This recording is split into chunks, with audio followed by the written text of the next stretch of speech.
ആലില മഞ്ചലിൽ നീയാടുമ്പോൾ ആടുന്നു കണ്ണായിരം ചാഞ്ചക്കം താമരപ്പൂവിഴിയിൽ ചാഞ്ചാടും സ്വപ്നമേതോ തോവൽ പൊന്നും തേനും നാവിൽ തേച്ചതാരോ പാവക്കുഞ്ഞും കൂടെയാട് ആലില മഞ്ചലിൽ നീയാടുമ്പോൾ ആടുന്നു കണ്ണായിരം. നമസ്കാരം. ഗാനമതത്തിലേക്ക് ഏവർക്കും സ്വാഗതം.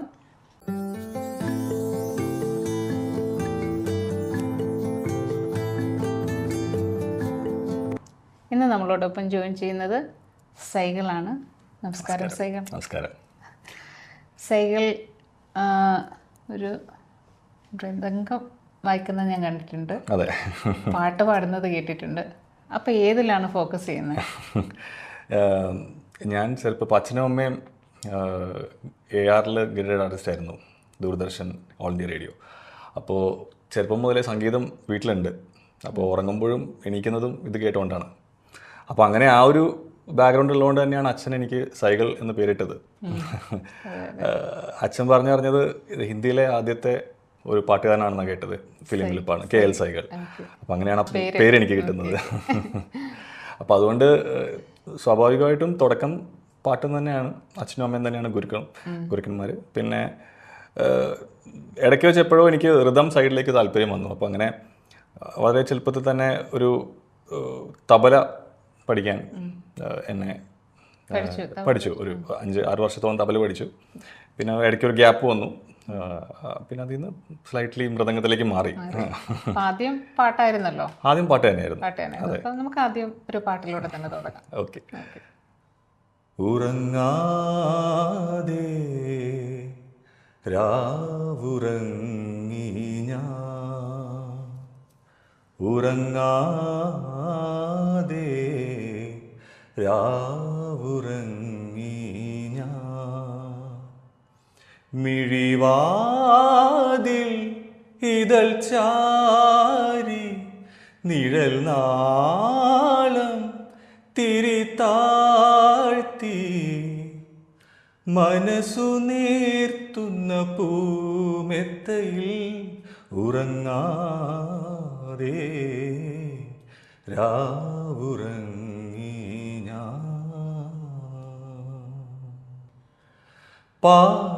പാതിരാവനമുല്ല ജാലക വഴി എൻ്റെ മോതിര വിരലിന്മേലുമ്മ വെച്ചു. പാതിരാവനമുല്ല ജാലകം വഴി എൻ്റെ മോതിര വിരലിന്മേലുമ്മ വെച്ചു. അഴിഞ്ഞു കിടന്നൊരു പുടവയെന്നോർത്തു ഞാനല്ലി നിലാവിനെ മടിയിൽ വെച്ചു. ഞാൻ അഴിമുടി നിന്നെ മറന്നു.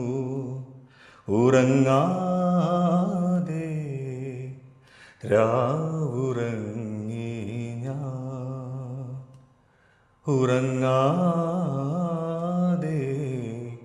രാവുറങ്ങി ഞാൻ.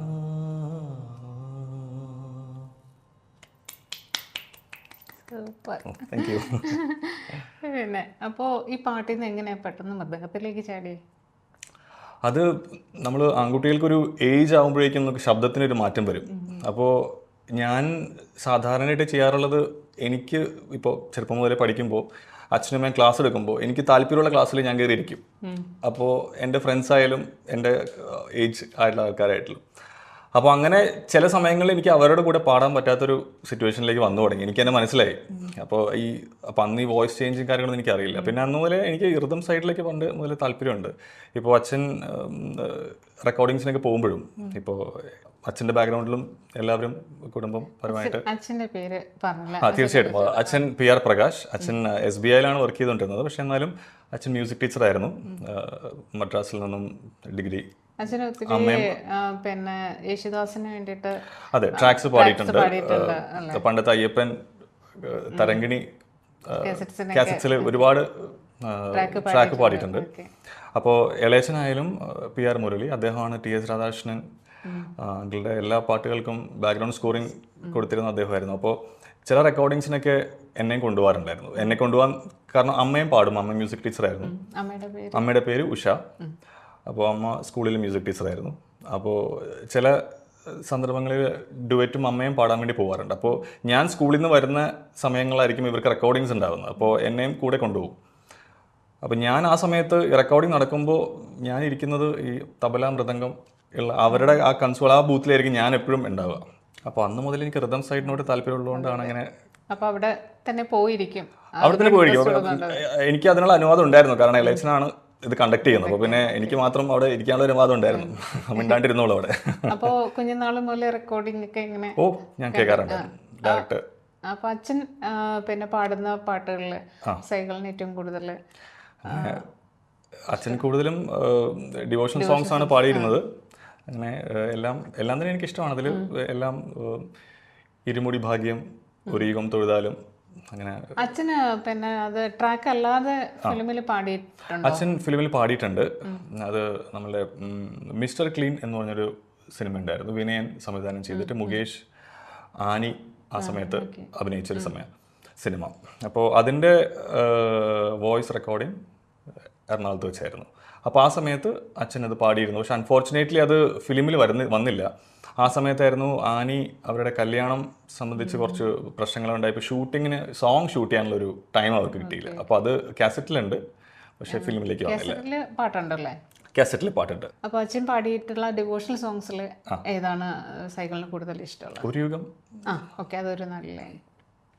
ഒരു യുഗം തൊഴുതാലും തീരാത്ത ദുരിതങ്ങൾ മകം തൊഴുതാലെന്നു തീരും. മിഥുന ലഗ്നത്തിൻ്റെ പൂമുഖത്തന്നമ്മ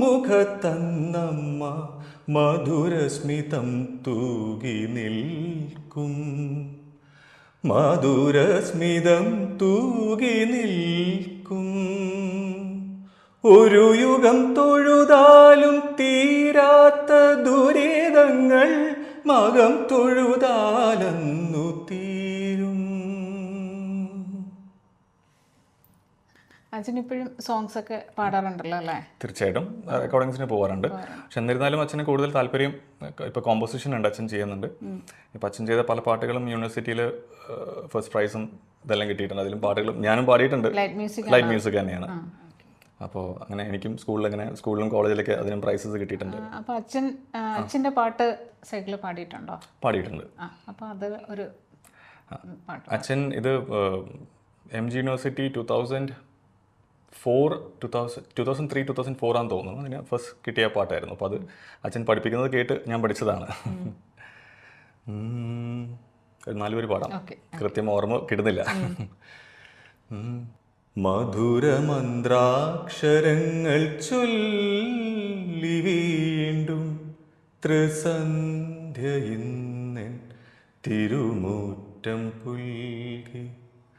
മധുരമന്ത്രാക്ഷരങ്ങൾ ചൊല്ലി വീണ്ടും ത്രിസന്ധ്യ ഇന്നൻ തിരുമുറ്റം പുൽകി.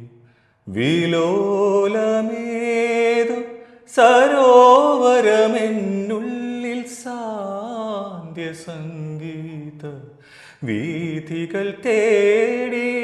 വിലോലമേതു സരോവരമെന്നുള്ളിൽ സാന്ധ്യ സംഗീത വീഥികൾ തേടി. മധുരമന്ത്രാക്ഷരങ്ങൾ ചൊല്ലി വീണ്ടും ത്രിസന്ധ്യ ഇന്നെൻ തിരുമുറ്റം പുൽകി. ഇത് കോളേജിൽ എങ്ങാനും പാടിയതാണോ ഇത് സൈക്കിൾ? ഞാൻ കോളേജിൽ പാടിയിട്ടുണ്ട്, പ്രൈസ് കിട്ടിയിട്ടുണ്ട്. പ്രൈസ് കിട്ടിയിട്ടുണ്ട്. അതെ. അപ്പം അച്ഛൻ്റെ പാട്ടിന് തന്നെ പ്രൈസ് കിട്ടുമ്പോൾ അച്ഛനായിരിക്കണമല്ലോ അത് കൂടുതൽ. അതെ, അച്ഛന് സന്തോഷം, അമ്മയ്ക്കാണ് കൂടുതൽ സന്തോഷം. എത്ര പേരുണ്ട് നിങ്ങൾ? ഞാൻ ഒറ്റ മകനാണ്, ഒരാളുള്ളൂ. ഒറ്റ ആളേ ഉള്ളൂ. അപ്പോൾ പിന്നെ ഫുള്ള് സംഗീതം ഫുള്ള് കിട്ടിയിട്ടുണ്ട്. ആയിരിക്കാം. അപ്പോൾ ഇവിടെ ഫാമിലിയൊക്കെ ഇവിടെയാണോ? ഫാമിലി ഇവിടെയാണ്. വൈഫ്, ഒരു മോള്. എന്ത് ചെയ്യണം മോൾ? മോള് 5th സ്റ്റാൻഡേർഡിൽ പഠിക്കുന്നു, മധുവർഷിണി എന്നാ പേര്. വൈഫ് അനില ഇവിടെ ഒരു ഫേമിൽ വർക്ക് ചെയ്യുന്നു, സോഫ്റ്റ്വെയറിൽ. മോളും പാട്ട്? മോള് പാട്ടുണ്ട്, ഡാൻസ് ഉണ്ട്, തബല പഠിക്കുന്നുണ്ട്. അങ്ങനെ. പക്ഷേ മൃദംഗം എടുത്തിരുന്നെങ്കിൽ നമുക്കിന്ന്. മൃദംഗം ഞാൻ പഠിപ്പിച്ചു തുടങ്ങി, കുഞ്ഞുനാളിൽ പഠിപ്പിക്കുമായിരുന്നു. പിന്നെ കൈ ഇങ്ങനെ എത്താണ്ട് വരുന്നപ്പോഴേക്കും എൻ്റെ അടുത്ത് പറഞ്ഞു, അച്ഛാ എനിക്ക് തബലയാണ് കുറച്ചും കൂടി നല്ല. അല്ല, ഇന്ന് സൈക്കിൾ കൊണ്ടുവന്നിരുന്നെങ്കിലും നമുക്ക് മൃദംഗം ഒന്ന് വായിക്കാമായിരുന്നു എന്ന് പറയാം. എനിക്കിനി അടുത്തൊരു എപ്പിസോഡിൽ എന്തായാലും കൊണ്ടുവരണം കേട്ടോ. തീർച്ചയായിട്ടും. നമുക്ക് പിന്നെ മറ്റ് ലാംഗ്വേജസും പാടുമല്ലോ അല്ലേ? പാടാം.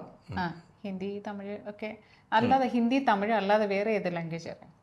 ഹിന്ദിയും തമിഴും തന്നെയാണ് പാടാറുള്ളത്. മലയാളം, ഹിന്ദി, തമിഴ് തന്നെയാണ്. കോളേജിലാണ് കൂടുതൽ അങ്ങനെ നമുക്ക് ഓപ്ഷൻസ് വരുന്നത്. വേറെ ലാംഗ്വേജസ് ഒന്നും ട്രൈ ചെയ്തില്ല? നോക്കാം. സുഹാനി രാത് ഡൽ ചുക്കി നാ ജാനെ തും കബ് आओगे. സുഹാനി രാത് ഡൽ ചുക്കി ना जाने तुम कब आओगे. जहाँ की रुत बदल चुकी ना जाने तुम कब आओगे. सुहानी रात ढल चुकी ना जाने तुम कब आओगे. ഗസൽസ് ഒക്കെ പാടാറുണ്ടോ? ഗസൽസ് ഇതുപോലെ അത്യാവശ്യം വന്നാൽ മാത്രം പാടും. അല്ല, അങ്ങനെ പ്രോഗ്രാം അങ്ങനെ എന്തെങ്കിലും ചെയ്തിട്ടുണ്ടോ? പ്രോഗ്രാം വോക്കൽസ് ആയിട്ട് അങ്ങനെ ചെയ്തിട്ടില്ല. നമ്മൾ ഫ്രണ്ട്സും എല്ലാം ഫാമിലിയും എല്ലാവരും കൂടുമ്പോൾ അങ്ങനെ പാടാറുണ്ട്. അങ്ങനെ നമുക്ക് ആ സമയത്ത് ആവശ്യം പെടുമ്പോൾ നമ്മളിങ്ങനെ പെട്ടുപോകുമ്പോൾ പാടും. അതെ അതെ. ഇവിടെ പ്രോഗ്രാംസ് ഒക്കെ ചെയ്യാറുണ്ടോ? പ്രോഗ്രാംസ് കൂടുതൽ ഞാൻ ചെയ്യാറുള്ളത് മൃദംഗമാണ്. കച്ചേരി ക്ലാസിക്കൽസിനാണ്. ക്ലാസിക്കൽ. ഇവിടെ കച്ചേരി അങ്ങനെ പുറത്തുനിന്ന് ആരെങ്കിലും വന്ന് വലിയ സീനിയർ ആർട്ടിസ്റ്റ് അങ്ങനെ? സീനിയർ ആർട്ടിസ്റ്റ് ഇവിടെ ഞാൻ അങ്ങനെ ചെയ്തിട്ടില്ല. നാട്ടിൽ ഉള്ള സമയത്ത് ചെയ്തിട്ടുണ്ട്. അവിടെ ഒരു ഡോക്ടർ ഭുവനേശ്വരി എന്ന് പറഞ്ഞിട്ട് മഹാരാജാസ് കോളേജിലെ HOD ആയിരുന്നു. അവർക്ക് ചെയ്തിട്ടുണ്ട്. അത് നന്നായി ചെറുപ്പത്തിലായിരുന്നു. പിന്നെ കൂടുതൽ അച്ഛന് വായിച്ചിട്ടുണ്ട്. പിന്നെ ഇവിടെ വായിച്ചിട്ടുണ്ട്. ഇവിടുത്തെ എല്ലാം ക്ലാസിക്കൽ സീനിയേഴ്സ് ആയിട്ടുള്ള ആൾക്കാർക്കൊക്കെ വായിച്ചിട്ടുണ്ട്. അപ്പോൾ ഏറ്റവും കൂടുതൽ കച്ചേരിക്ക് വായിക്കുമ്പോഴാണോ അതോ അല്ലാതെ ഈ ഗസൽസിനെ വായിക്കുമ്പോഴോ ഏതാണ് കൂടുതൽ ഒരു പാട്ട് പാടുമ്പോഴാണ് എൻജോയ് ചെയ്യുന്നത്? ഇതെല്ലാം ഒരു ആർട്ട് ഫോം ആയതുകൊണ്ടും പിന്നെ എനിക്ക് കൂടുതൽ കംഫർട്ട് വായിക്കുമ്പോൾ തന്നെയാണ്. കുറച്ച് എഫേർട്ട് കുറവ് എനിക്ക് തോന്നിയിട്ടുള്ളത് മൃദംഗം വായിക്കുമ്പോഴായിരുന്നു. അത് അതിനോട് കൂടുതൽ ഇഷ്ടമുള്ളതായിരിക്കും അല്ലേ? അപ്പൊ പാടുമ്പോഴത്തേക്ക് നമുക്ക് കുറച്ച് ടെൻഷൻ ഉണ്ടാവും.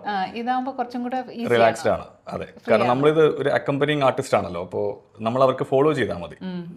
അപ്പോൾ വോക്കൽ റിസ്ക് കുറച്ച് കുറവുള്ള പോലെ എനിക്ക് തോന്നാറുണ്ട്. അതുകൊണ്ടല്ല, എന്നാലും താല്പര്യം കൂടുതൽ മൃദം സൈഡിനോടായിരുന്നു ചെറുപ്പം മുതലേ. അപ്പോൾ ഏറ്റവും കൂടുതൽ ഇഷ്ടമുള്ള ഒരു ഗായകൻ ആരെന്ന് ചോദിച്ചാൽ എനിക്ക് ഇഷ്ടമുള്ളത് ഹരിഹരൻ തന്നെയായിരുന്നു.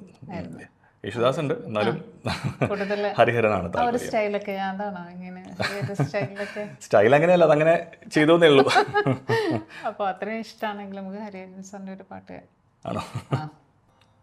ഹരിഹരൻ്റെ ഒരു മയിൽപ്പീലി ഞാൻ തരാം എന്ന് പറഞ്ഞൊരു ഗസൽ 4 വരി പാടാം.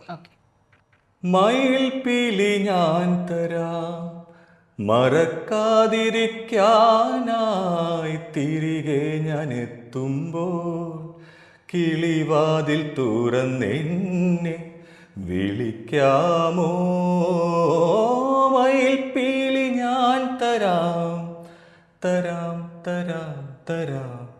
മയിൽപ്പീലി ഞാൻ തരാം മറക്കാതിരിക്കാനായി തിരികെ ഞാൻ എത്തുമ്പോൾ കിളിവാതിൽ തുറന്നെന്നെ വിളിക്കാമോ മയിൽപ്പീലി ഞാൻ തരാം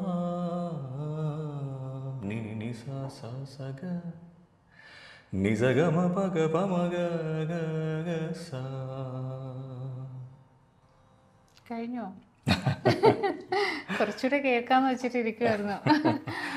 ഓക്കെ, അപ്പോൾ ഇപ്പോൾ പാട്ട് പാടുന്നുണ്ട്, മൃദംഗം വായിക്കുന്നുണ്ട്, ഇനി എന്താണ് വേറെ ആക്ടിവിറ്റീസ് എന്തെങ്കിലും ഉണ്ടോ? എഴുത്തിനോട് താല്പര്യമുണ്ടായിരുന്നു. അത് കുറച്ചും കൂടി കംഫർട്ടായിട്ട് പണ്ട് മുതലേ തോന്നിയതുകൊണ്ട് എഴുതുമായിരുന്നു. അപ്പോൾ ആദ്യം കഥയിൽ തുടങ്ങി, പിന്നെ കവിത.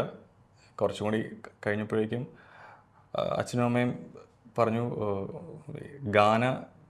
കവിതാ ഗാനങ്ങൾ ഒന്ന് ട്രൈ ചെയ്യാൻ പറഞ്ഞു. അപ്പം അങ്ങനെ ട്രൈ ചെയ്തു. ഫ്രണ്ട്സിന് എഴുതി കൊടുക്കുമായിരുന്നു. എനിക്ക് അച്ഛനും അമ്മയും, അമ്മയെ എപ്പോഴും കാണിക്കും, അച്ഛനെ കാണിക്കാൻ എപ്പോഴും ധൈര്യം ഉണ്ടായിരുന്നില്ല. എപ്പോഴും അമ്മയെ കാണിക്കുമായിരുന്നു. അമ്മ എനിക്കെപ്പോഴും പ്രോത്സാഹനമായിരുന്നു.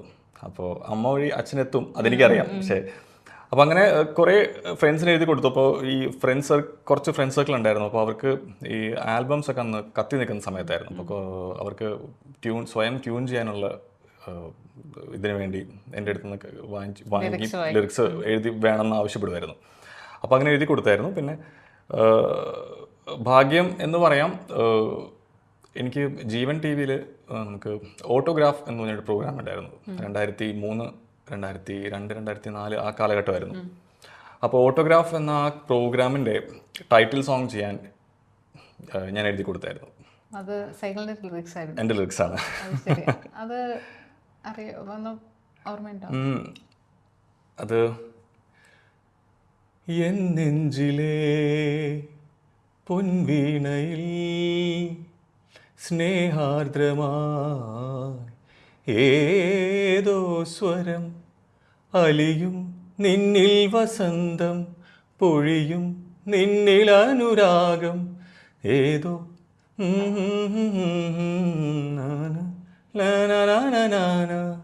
എൻ നെഞ്ചിലേ. അങ്ങനൊരു ഇത് എനിക്ക് ഓർമ്മ കുറച്ച്. അപ്പോൾ വേറെയും ആൽബംസ് ഒക്കെ എങ്ങനെ? വേറെ ആൽബംസ് ചെയ്യുന്നുണ്ട്. ഇപ്പോൾ ഒരു 4-5 ആൽബം ഇനി റിലീസ് ആവാനുണ്ട്. അതിൽ ഈ റീസെൻ്റ്ലി ഇപ്പോൾ ചെയ്തത് ഒരു കൃതി എഴുതിയായിരുന്നു. ആ കൃതി എഴുതി നമ്മുടെ ഫ്രണ്ട്സ് എല്ലാവരും കൂടി ചേർന്ന് തന്നെ അത് ഒരു ഡാൻസിൻ്റെ ഫോർമാറ്റിലാക്കി. അപ്പോൾ ഇവിടെ നമ്മുടെ ദുബായിൽ തന്നെ ഉള്ള ആർട്ടിസ്റ്റ് തന്നെ എല്ലാവരും സഹകരിച്ചു. ഞാൻ ഡാൻസ് ഫോമാക്കി ചെയ്തു. അപ്പോൾ നമ്മൾ ബാക്ക്ഗ്രൗണ്ട് സ്കോറിങ്ങും അതിൻ്റെ എല്ലാം ചെയ്തു. അപ്പോൾ ഇവിടെയുള്ള നമ്മളുടെ ഫ്രണ്ട് സർക്കിൾ തന്നെയാണ്. ഇപ്പോൾ പറഞ്ഞറിയായിരിക്കും, നമുക്ക് റിതം സൈഡ് ഫുള്ള് ചെയ്തത് ഗോപേട്ടനായിരുന്നു. പിന്നെ മൃദംഗം ഞാൻ വായിച്ചു, ഫ്ലൂട്ട് വായിച്ചത് നവീൻ, പിന്നെ വയലിൻ ശ്യാം. നമ്മളെല്ലാം ആ ഒരു സെയിം സർക്കിൾ തന്നെയായിരുന്നു. വീണ മാത്രം നാട്ടിൽ നിന്ന് ഭയങ്കര കംഫർട്ടായിരുന്നു. നമുക്ക് അങ്ങോട്ടും ഇങ്ങോട്ടും നമ്മുടെ ഐഡിയാസ് എക്സ്ചേഞ്ച് ചെയ്തു. റിലീസ് ആയിട്ടില്ല, എൻ്റെ വീഡിയോ പെൻഡിങ് പ്രോസസ്സിങ്ങിലാണ്. കുറച്ചും കൂടി റിലീസ് ഉണ്ട്. ഒരു ഓൾമോസ്റ്റ് ഒരു 1 month റിലീസ് ആവും അത്. അതെ, തീർച്ചയായിട്ടും. അപ്പോൾ നന്നായിരിക്കട്ടെ, അത് വളരെ നല്ല രീതിയിൽ. Thank you.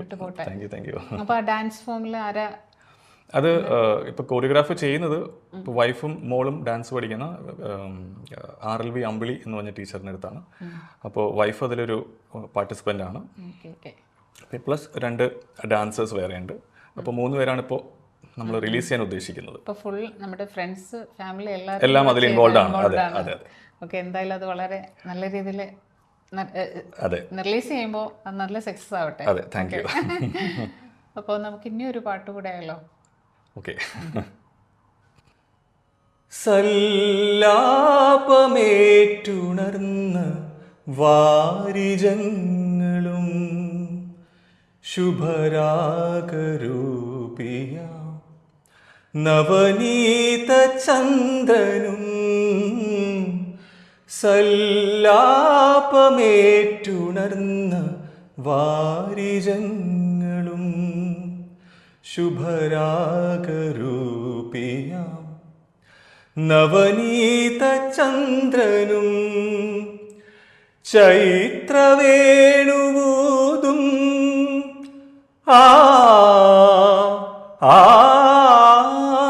ചൈത്രവേണുവൂതും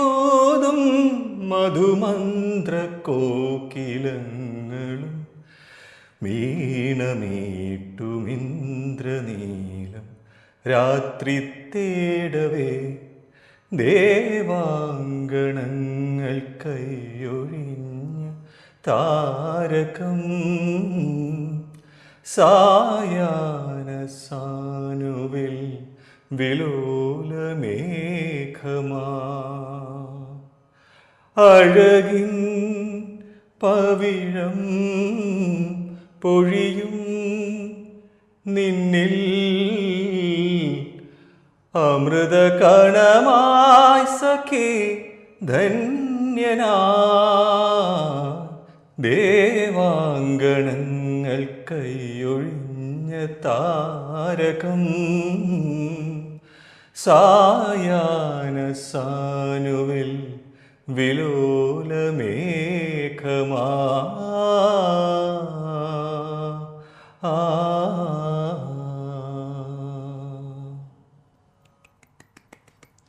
നല്ലൊരു പാട്ടല്ലേ? വളരെ ജോൺസൺ മാഷിന്റെ അതെ അതെ, ഒരു വൺ ഓഫ് ദ ബെസ്റ്റ് ആണ്. അതെ അതെ. അപ്പോൾ എന്തായാലും ഒത്തിരി സന്തോഷം സൈകൾ ഈ പ്രോഗ്രാമിലേക്ക് വന്നതിൽ. തീർച്ചയായിട്ടും ഇനി വരുമ്പോൾ നമുക്ക് പ്രസംഗം കൂടെ തീർച്ചയായിട്ടും ആ ഒരു ചെയ്യണം. അപ്പോൾ നന്ദി, നമസ്കാരം. Thank you.